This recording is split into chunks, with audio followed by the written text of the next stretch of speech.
Assalamualaikum warahmatullahi wabarakatuh. Allahu akbar, Allahu akbar, Allahu akbar, Allahu akbar, Allahu akbar, Allahu akbar, Allahu akbar, Allahu akbar, Allahu akbar. La ilaha illallah, wallahu akbar, Allahu akbar, walillahil hamd. Alhamdulillah, alhamdulillahilladzi amata wa ahya, walhamdulillahilladzi amarana bittaqwa wa nahana anil hawa, walhamdulillahilladzi ja'ala lana 'idal fitri wa 'idal adha. Asyhadu an la ilaha illallah, ni'mal wakil wa ni'mal maula, wa ashhadu anna Muhammadan abduhu wa rasuluh. May yunkiruhu faqad dhalla dhalalan ba'ida. Allahumma salli wa sallim wa barik ala sayyidina Muhammadin habibinal mustafa wa ala alihi wa sahbihi ahli sidqi wal wafa. Amma ba'du faya ibadallah, usikum wa iyaya bitaqwallahi faqad fazal muttaqun. Qala Allahu ta'ala, ya ayyuhalladzina amanu taqullaha haqqa tuqatih wa la tamutunna illa wa antum muslimun. Wa qala Rasulullah sallallahu alaihi wasallam, ittaqillaha haitsu ma kunt wa atbi'is sayyi'atal hasanata tamhuha wa khaliqin nasa bi khuluqin hasan. Sadaqallahul azim wa sadaqa rasuluhun nabiyul karim wa nahnu ala dhalika minasy syahidin wasyakirin walhamdulillahi rabbil alamin. Ma'asyiral muslimin wal muslimat, hadirin dan hadirat jamaah salat hari raya Idul Adha yang dimuliakan Allah Subhanahu wa taala. Kita bersyukur dan memuji Allah pada hari ini. Allah masih berkenan memberi kita anugerah sehat. Allah masih berkenan memberi kita umur yang panjang.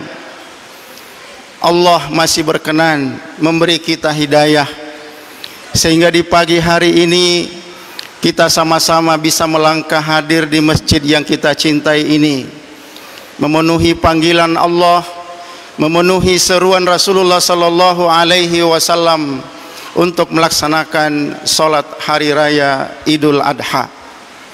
Di belahan bumi di kota suci sana ada sekitar 3 sampai 4 juta umat Islam sedang bergembira, sedang berbahagia karena kemarin mereka sudah menuntaskan pelaksanaan ibadah haji, yaitu wukuf di Padang Arafah, yang mungkin di antara mereka ada yang menunggu puluhan tahun.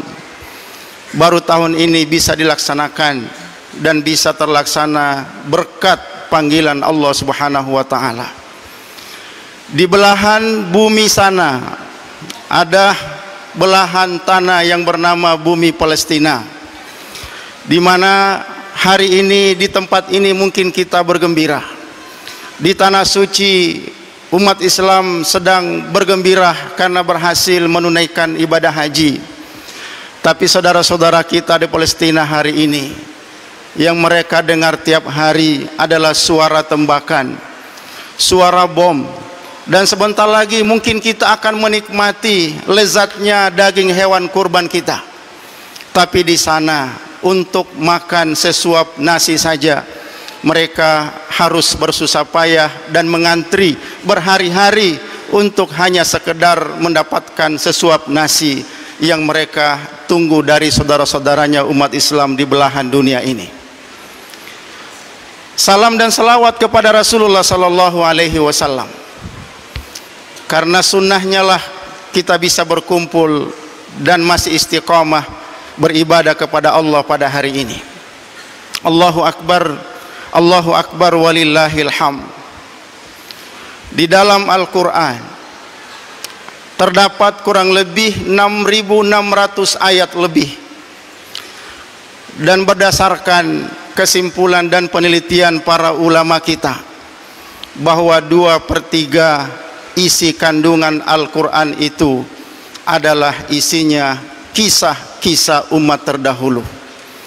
Selebihnya 1/3 ayat Al-Quran itu berisi tentang hukum akhlak yang diturunkan oleh Allah Subhanahu wa ta'ala.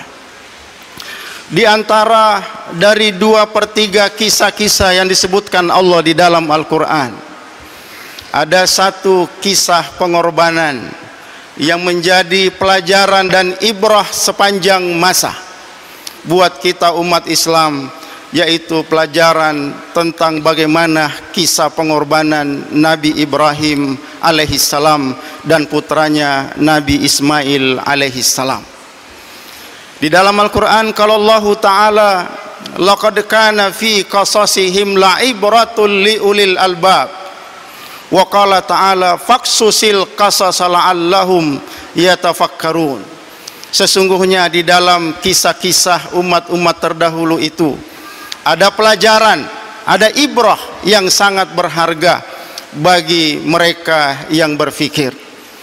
Hadirin sekalian yang dirahmati oleh Allah Subhanahu wa ta'ala, oleh karena itu khatib pada kesempatan kali ini ingin mengutip beberapa intisari dari ibrah, pelajaran, nilai yang akan kita ambil dari ibadah kurban ini. Yang pertama, hadirin sekalian yang dimuliakan Allah, di dalam beribadah kurban ini nilai yang paling utama yang bisa kita ambil yaitu adalah nilai kesolehan mental spiritual kita. Ibadah kurban mengajarkan keikhlasan. Ibadah kurban mengajarkan kita ketulusan untuk berkurban dalam rangka mensyukuri nikmat Allah Subhanahu wa ta'ala. Di dalam Al-Quran Allah sendiri mempertegas bahwa inna a'tainakal kautsar, kami berikan kalian nikmat yang sangat banyak. Bahkan wa in ta'uddu ni'matallahi la tuhsuha, kalau ada di antara kita yang mencoba-coba ingin menghitung berapa jumlah nikmat yang Allah berikan kepada kita, la tuhsuha, maka tidak ada seorang pun dari kita yang sanggup untuk menghitung berapa jumlah nikmat itu. Oleh karena itu Allah hanya minta kita kepada hari ini, Allah hanya minta kepada kita semua pada hari ini, ketika Allah mempertegas dan kita mengakui bahwa banyaknya nikmat Allah yang diberikan kepada kita, inna a'tainakal kautsar, maka kata Allah fasalli li rabbika wanhar, maka salatlah kepada Allah sebagai bentuk syukur kepada Allah. Dan itulah yang baru saja kita lakukan beberapa saat yang lalu. Kemudian setelah itu wanhar, berkurbanlah. Hari ini kita saksikan dan kita dengarkan bahwa di Kabupaten Pinrang ini ada sekitar 2.600 lebih sapi yang dikurbankan oleh masyarakat kita, oleh rakyat kita. Ini mengingatkan kita bagaimana pengorbanan Nabi Ibrahim alaihissalam ketika mengungkapkan rasa syukurnya kepada Allah. Karena ketika Nabi Ibrahim diperintah untuk menyembelih putranya Ismail, putra satu-satunya yang sudah puluhan tahun ditunggu-tunggu kelahirannya, begitu menginjak usia remaja, tiba-tiba turun perintah Allah, inni ara fil manami anni adbahuka fandur madza tara. qala fa'al ma tu'mar satajiduni insyaallahu minas sabirin. Anakku, kata Nabi Ibrahim, saya mendapat perintah dari Allah untuk menyembelih kamu. Bagaimana pendapatmu? Ya abati, wahai ayahku, kalau memang itu perintah Allah, laksanakan. Kalau memang itu kewajiban dan perintah dari Allah, laksanakan. Engkau akan mendapatkan saya, kata Nabi Ismail, termasuk orang-orang yang bersabar di dalam menerima perintah Allah Subhanahu wa ta'ala. Ternyata akhirnya hadirin sekalian, Nabi Ibrahim betul-betul dan sebenarnya menyembelih anak ini, Nabi Ismail. Tapi hanya saja pisau yang begitu tajam tidak mampu menembus lehernya Nabi Ismail alaihissalam. Lalu Allah menggantinya dengan mengatakan di dalam Al-Quran, wa fadainahu bidzibhin azim, dan kami ganti Nabi Ismail itu dengan sembelihan yang mulia, yaitu seekor domba. Nah hadirin sekalian, apa yang dilakukan Nabi Ibrahim untuk mensyukuri nikmat ini? Mensyukuri bahwa Nabi Ibrahim tidak jadi menyembelih anaknya. Maka sebagian ahli sejarah mengatakan bahwa dalam rangka bersyukur kepada Allah, kabarnya Nabi Ibrahim menyembelih 1000 ekor kambing dan 300 ekor sapi dan 100 ekor onta. Sebagai bentuk rasa syukurnya Nabi Ibrahim alaihissalam yang hanya diberikan satu nikmat, tidak jadi menyembelih anak yang sangat dicintainya, anak yang sangat disayanginya, tapi pengorbanannya begitu luar biasa. Oleh karena itu hadirin sekalian, nilai kesalehan mental spiritual yang bisa kita ambil dari ibadah kurban ini adalah yang pertama, kepatuhan dan ketaatan di dalam menjalankan perintah Allah sebagaimana yang digambarkan, yang diperankan, yang diperlihatkan oleh sosok Nabi Ibrahim alaihissalam. Yang kedua, kesabaran di dalam menerima perintah Allah, kesabaran di dalam menerima setiap kewajiban yang diwajibkan oleh Allah. Oleh karena itu, sabar itu tidak hanya dibutuhkan pada saat kita menghadapi musibah, tapi sabar juga diperlukan ketika kita menjalankan perintah Allah Subhanahu wa ta'ala. Karena banyaknya di antara kita tidak sabar menjalankan perintah Allah, maka di antara kita ada yang belum disiplin melaksanakan sholat. Karena banyaknya di antara kita yang tidak sabar menjalankan perintah Allah, masih banyak di antara kita lalai dari perintah Allah Subhanahu wa ta'ala. Maka sholat ada kalanya kita tinggalkan, puasa ada kalanya kita tidak lakukan, zakat ada kalanya kita tidak tunaikan. Itu karena ketidaksabaran kita, ketidakpatuhan kita, ketidaktulusan kita menerima perintah dari Allah Subhanahu wa ta'ala. Oleh karena itu, pelajaran yang paling berharga dalam ibadah kurban ini adalah nilai kesalehan mental spiritual kita. Allahu Akbar walillahil hamd. Yang kedua, nilai kesalehan sosial. Ibadah kurban mengajarkan kita kesalehan sosial dengan berbagi kepada sesama manusia. Kalau kita baca literatur yang disampaikan oleh para ulama kita, salah satu hikmah dibalik disyariatkannya ibadah kurban ini, selain mengenang peristiwa kurbannya Nabi Ibrahim alaihissalam, yaitu adalah tausi'atan 'alan nas, berbagi kepada sesama manusia, berbagi kepada umat Islam. Maka secara syariat, kalau kita menyembelih hewan kurban kita sendiri, maka sebenarnya sesungguhnya hewan kurban itu harus dibagi 3. Sepertiga buat kita yang berkurban, sepertiga buat teman-teman dan saudara kita dan kerabat kita, dan sepertiganya lagi kita sedekahkan untuk fakir miskin.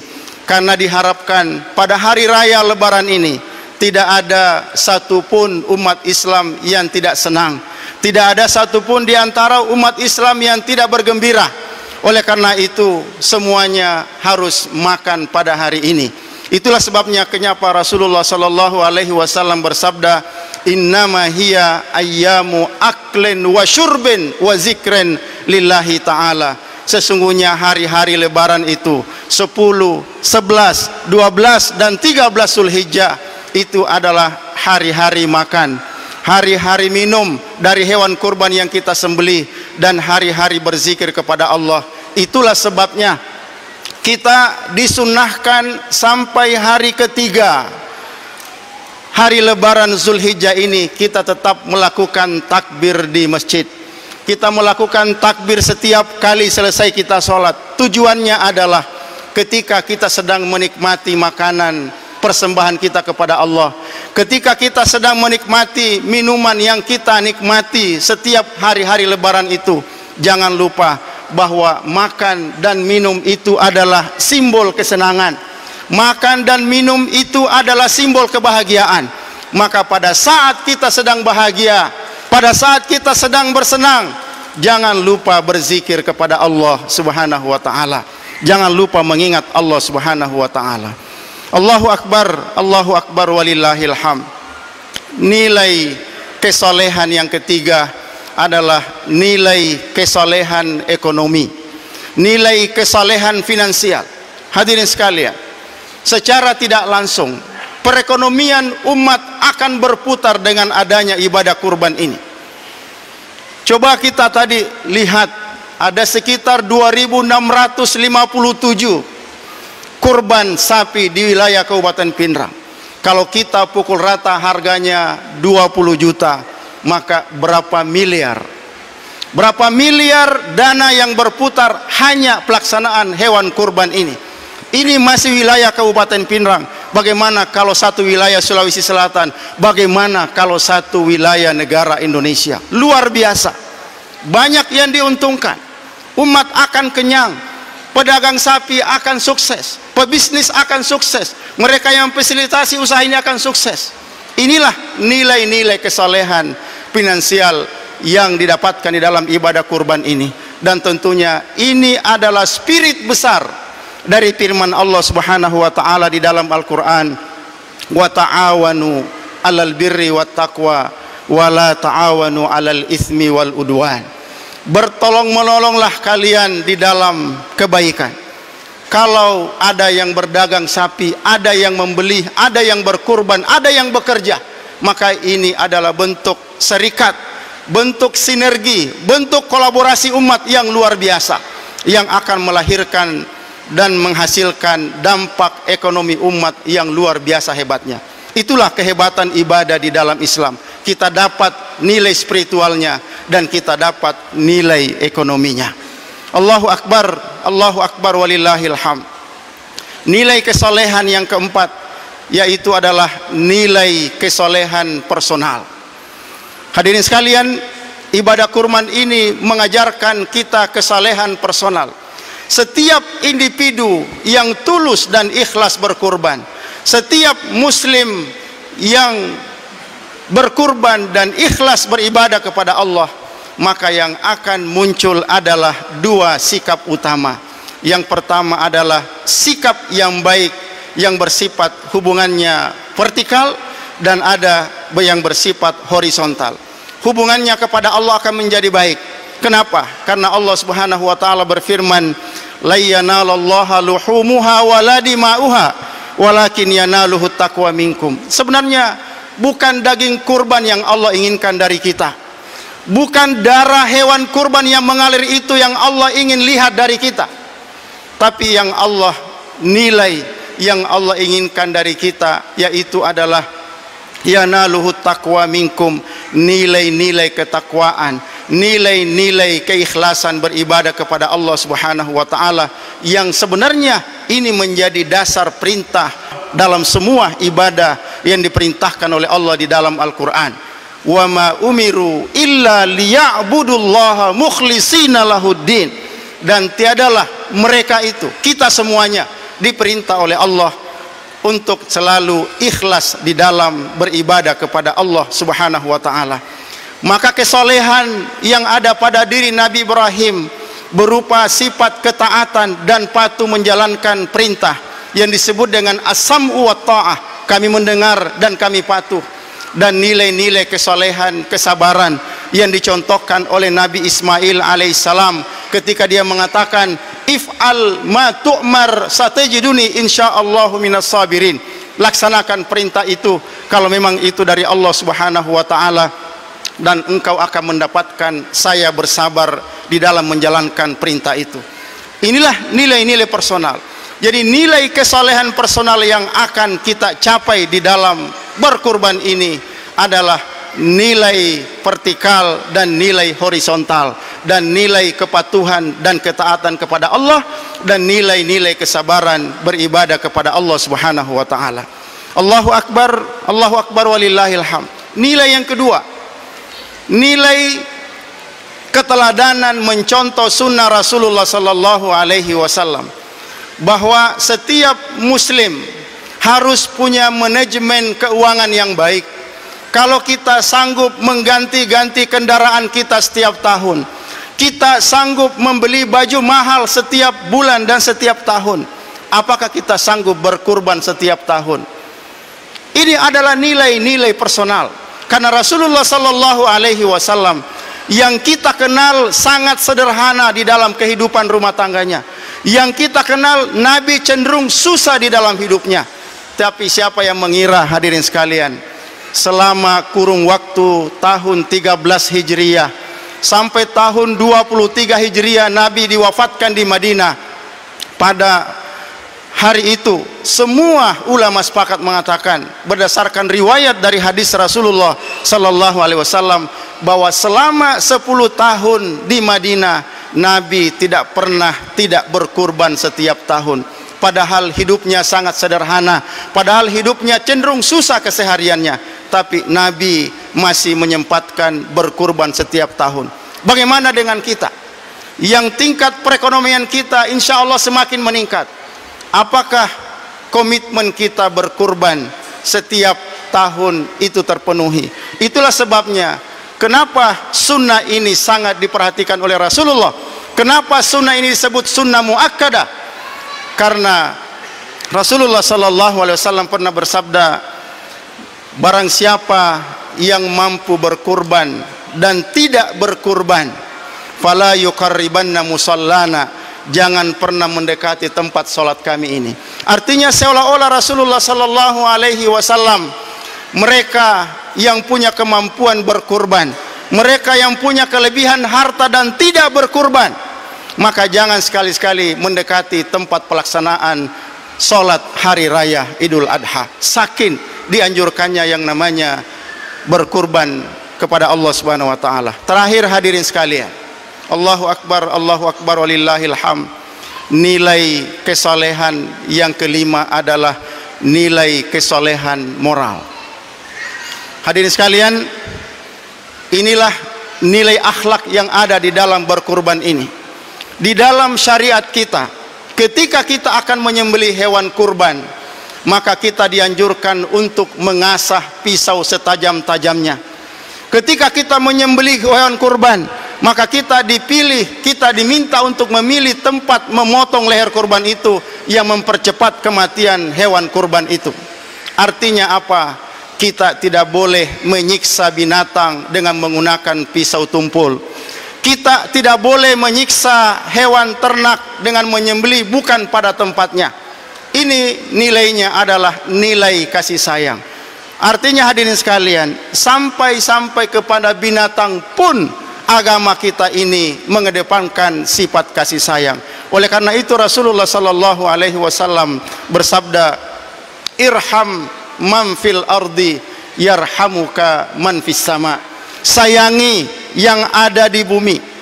Sayangi yang ada di bumi. Yang ada di bumi ada manusia, ada tanaman, ada hewan, dan ada bumi yang harus kita lestarikan. Maka apa kata Rasulullah sallallahu alaihi wasallam? Yarhamuka man fis sama. Maka semua yang ada di langit, malaikat Allah dan Allah sendiri di atas arasyana akan menyayangi kita. Inilah nilai-nilai moral yang akan kita dapatkan di dalam ibadah berkurban ini. Sebagai kesimpulan hadirin sekalian yang dirahmati oleh Allah Subhanahu wa taala, saya ingin menutup khutbah ini dengan menyampaikan salah satu hadis Rasulullah sallallahu alaihi wasallam. Ma min amalin, qala Rasulullah, ma min amal ibni Adam yauman nahri ahabbu ila Allah min ihraqid dam. wa innaha la ta'ti yaumal qiyamati bikuruniha wa ash'ariha wa azlafiha wa innaha la yaqau bimakanin indallahi qabla an yaqa'a 'alal ard fatibu biha nafsan. Rasulullah sallallahu alaihi wasallam bersabda, tidak ada amalan yang paling dicintai oleh Allah Subhanahu wa taala. Tidak ada amalan yang terbaik yang dilakukan oleh anak cucu Adam pada hari raya Lebaran ini, melainkan ketika anak cucu Adam itu mengalirkan darah hewan kurbannya. Wa innaha la ta'ti yaumil qiyamah. Dan sesungguhnya hewan kurban itu akan menjadi saksi kebaikan kita nanti di hari kemudian. Siapa yang bersaksi? Kata Rasulullah, bikuruniha, tanduk-tanduknya, wa ash'ariha, bulu-bulunya, begitu juga dengan kuku-kukunya. Bisa dibayangkan Bapak sekalian berapa bulu yang nempel di hewan kurban kita. Seekor kambing yang kita kurbankan, tidak ada yang bisa menghitung berapa jumlahnya bulu-bulu yang ada pada hewan kurban kita itu. Tapi kata Rasulullah sallallahu alaihi wasallam, di hari kemudian kurban ini akan didatangkan bulu-bulunya. Untuk apa? Untuk menjadi saksi kebaikan kita. Sebegitu banyaknya pahala yang didapatkan bagi mereka yang berkurban karena Allah Subhanahu wa taala. Dan yang ketiga kata Rasulullah, wa innaha la yaqau bimakanin. Dan pahala kebaikan dari berkurban ini kata Rasulullah, Allah sudah tempatkan di suatu tempat yang mulia. Allah sudah tempatkan pahala kebaikan berkurban itu di tempat yang sangat mulia sebelum darah hewan kita itu menyentuh tanah, sebelum pada saat kita sembelih hewan kurban kita. Artinya hadirin sekalian, salah satu ibadah di dalam Islam ini yang paling cepat diterima pahalanya oleh Allah adalah berkurban. Sampai-sampai Nabi mengatakan, sebelum darah yang mengalir dari leher hewan kurban yang kita sembelih sampai di tanah, yang hanya mungkin butuh 1-2 detik, itu Allah sudah terima lebih dulu pahala hewan kurban kita. Semoga bermanfaat. Lebih dan kurangnya mohon dimaafkan. Barakallahu li wa lakum fil Qur'anil azim wa nafa'ni wa iyyakum bima fihi minal ayati wa dzikril hakim wa taqabbalallahu minna wa minkum tilawatahu innahu huwal ghafurur rahim. Alhamdulillah, alhamdulillahi hamdan yuwafi ni'amahu wa yukafi mazidah. Rabbana lakal hamdu kama yanbaghi li jalalika wa azimi sultanik. Ashhadu an la ilaha illallah wa ashhadu anna Muhammadan abduhu wa rasuluh. Allahumma salli wa sallim wa barik ala sayyidina Muhammad wa ala ali Muhammad. Fa ya ibadallah, ya ikhwatal Islam, usikum wa iyaya bi taqwallahi faqad fazal muttaqun. Kama qala Allah Ta'ala, ya ayyuhalladzina amanu taqullaha haqqa tuqatih wa la tamutunna illa wa antum muslimun. Ala nusalli wa tusallimu ala rasulina wa rasulikum Muhammadin sallallahu alaihi wasallam. Kama qala Allah Ta'ala, innallaha wa malaikatahu yusalluna 'alan nabi ya ayyuhalladzina amanu sallu 'alaihi wa sallimu taslima. Allahu akbar, Allahu akbar, Allahu akbar. Allahu akbar, Allahu akbar, Allahu akbar. Allahu akbar, Allahu akbar, walillahil hamd. Allahumma ighfir lil muslimina wal muslimat wal mu'minina wal mu'minat al ahya'i minhum wal amwat innaka sami'un qaribun mujibud da'wat wa ya qadiyal hajat. Allahumma ighfir lana wa liwalidina warhamhum kama rabbawna sighara. Allahumma rabba taqabbal minna salatana wa siyamana wa ruku'ana wa sujudana wa tadarru'ana wa takhashu'ana wa ta'abbudana wa tammim taksirana ya rabbal alamin. Allahumma ansuril muslimina wal muslimat. Allahumma a'izzal islam wal muslimin wa ahlikil kafaratadh zalimin. Allahumma ansur ikhwanana al muslimina al mazlumina fi Palestin wa ahlikil yahudadh zalimin. Allahumma ansur ikhwanana al mujahidina fi Palestin wa ahlik wa dammir a'da'aka a'da'ad-din. Allahumma ya muhawwilal haul hawwil halahum ila ahsani hal. Allahumma inna nas'alukal khaira ma sa'alaka bihi nabiyyuka Muhammadun sallallahu alaihi wasallam wa na'udzubika min syarri masta'adzaka minhu nabiyyuka Muhammad sallallahu alaihi wasallam. Allahumma inna nas'aluka salamatan fid din wa afiatan fil jasad wa ziyadatan fil ilmi wa barakatan fil rizqi wa taubatan qablal maut wa rahmatan indal maut wa maghfiratan ba'dal maut. Rabbana atina fid dunya hasanah wa fil akhirati hasanatan wa qina adzaban nar wa adkhilnal jannata ma'al abrar ya azizu ya ghaffar ya rabbal alamin. Ibadallah, inna Allah ya'muru bil adli wal ihsan wa ita'i dzil qurba wa yanha 'anil fakhsya'i wal munkar wal baghi ya'izukum la'allakum tadhakkarun wa la dzikrullahi akbar wallahu ya'lamu ma tasna'un. Wassalamu alaikum warahmatullahi wabarakatuh.